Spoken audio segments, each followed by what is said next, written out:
best. So let's not worry about it. It's part of the process.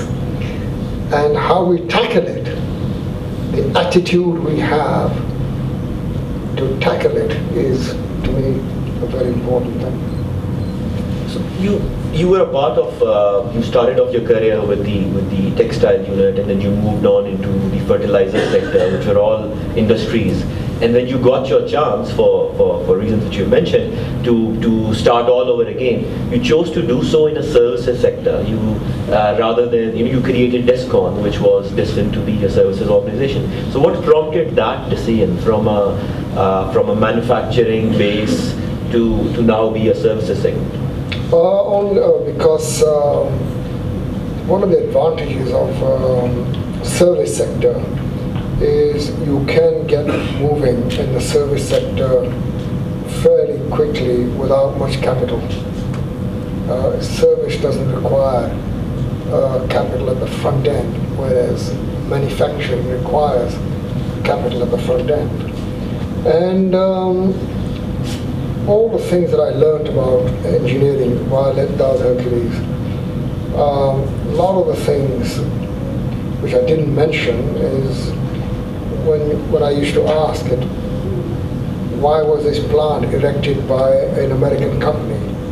Why was this thing done by an American company? Why was this thing done? Why couldn't it have been done by a Pakistani company?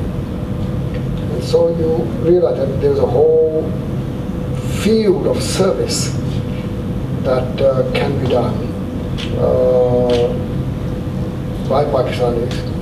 Those few people that were in this line of business in the country, the big boys were the Gammons, MLC, who were in civil.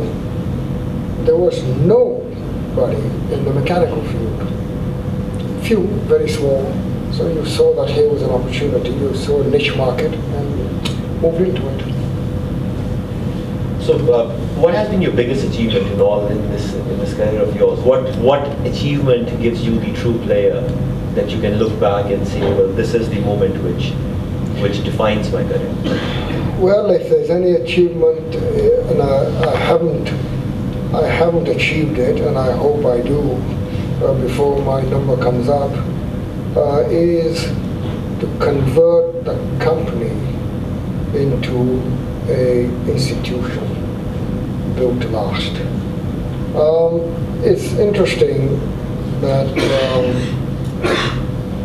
the final ultimate stage of any family business is to be able to have a business where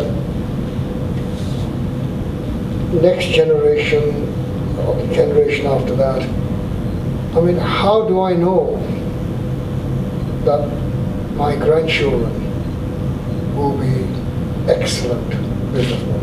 I don't. Do my grandchildren have the right to ruin the institute? Answer is no.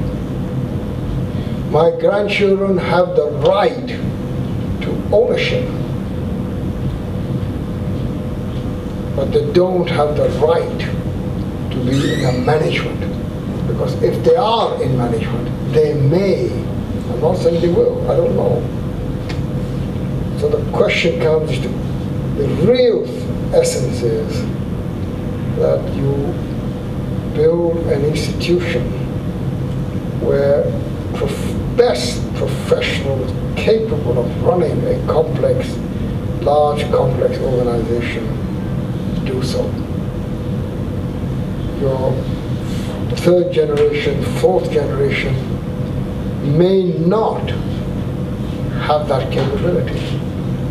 So if they don't have it, the fact that they are my grandchildren, they have a right to the wealth, but they don't have the right, I don't think so, to manage unless they prove their capabilities.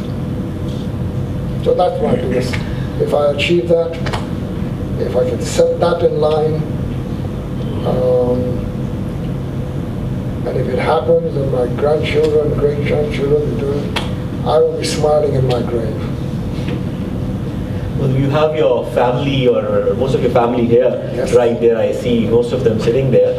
How important has their role been in all this, in making this dream come true? Oh, yes. Well, when you hear me talk, yes, I have put in many, many, many hours every day for the last 40 years.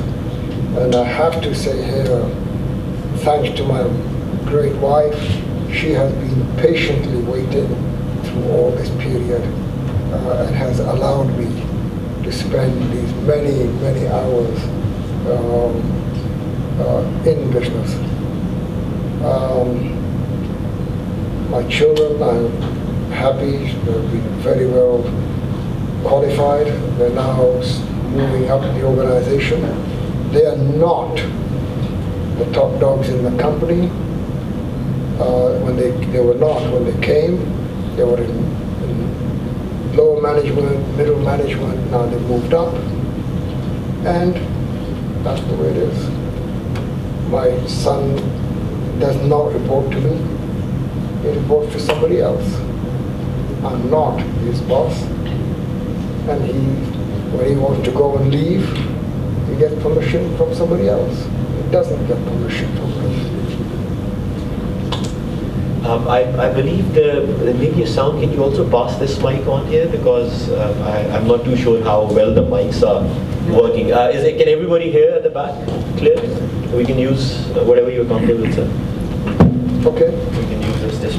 We don't want to miss on to your golden words here. I'm sure none of us will want to do that. Taking a different tone and going to a little different category of question which I would like to ask. I don't know how prepared you are for this right now, because we're talking about your success as a businessman.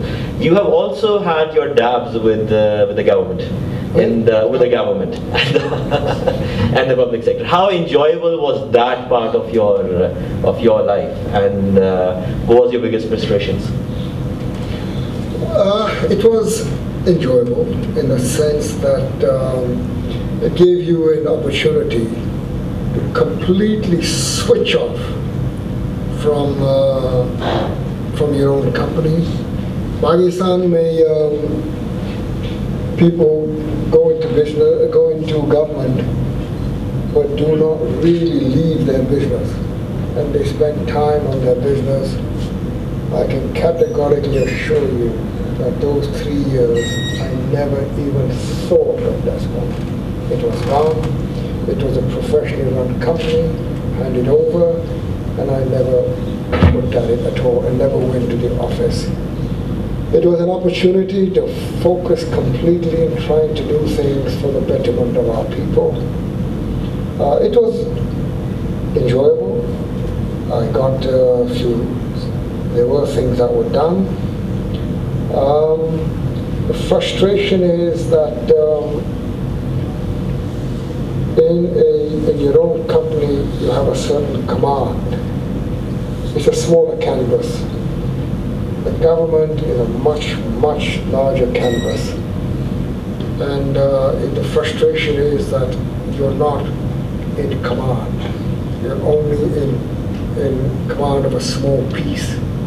And only when the whole piece of the jigsaw moves in unison can you really, a nation, really make progress. But it was satisfying.